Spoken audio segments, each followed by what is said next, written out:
Сәлеметсіздер ме, құрметті достар. Бүгін мен сіздермен суда өсіп жатқан әйел бақыты гүлімен бөліскім келіп отыр. Назарларыңызда әйел бақыты гүлі тек қана суда тұр.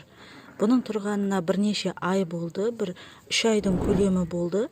Мен алдында салған видеода мына гүлді атроска ретінде тамырлатуға суға салған болатынмын.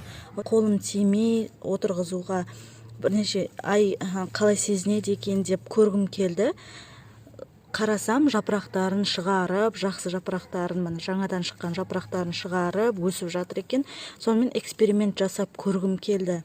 Мына қарасаңыздар, мына пиалайға, бірнеше уақыт өтіп кеткен, пиалайға су құйып, түбіндегі қара тұрған активированный уголь, кәдімгі аптекада сататын активированный угольді салып, тамырлатуға суға салып қойған болатынмын. Бастапқы салған кездегі мен суретін шығаратын боламын. Және сол видеоны ссылкасын төменге описанияға қалдырып кететін боламын. Сол видеоны да көрсеңіздер болады. Енді қараңыздар, назарларыңызда мына женское счастье қалай өсті. Мына аппақ әдемі тамырларын өсірген, мына жапырақтары мүлдем болмайтын суреттен көрсететін боламын. Қараңыздар, мынада да тамырлары аппақ әдемі болып, жаңадан жапырақтарын шығарып, су азайып кетеді. Күннің ыстығына байланысты су азайып кеткенде үстіне тек қана құйып отырдым. Суын ешқандай бастапқы кездегі құйылған суын мен төккен жоқпын. Азайып кетсе үстіне құйып отырдым.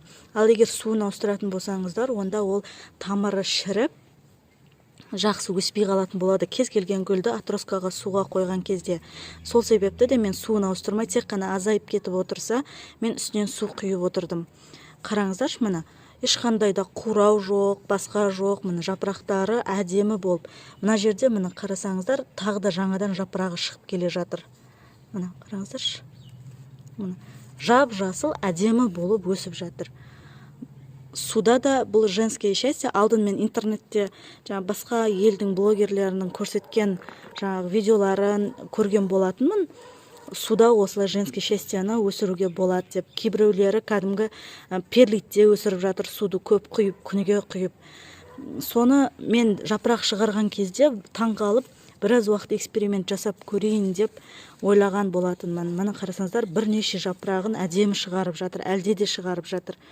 Алдағы уақытта мен осы экспериментті жалғастырып, осы қалай өзін сезінетінін зерттеп көргім келіп отыр, қалай болатынын сіздермен жаңа видеомен бөлісетін боламын. Және осы нәтижесімен бөлісіп көрсеткім келді сіздерге. Суда өсіп жатқан әйел бақыты гүлі өзін жақсы сезініп жатыр.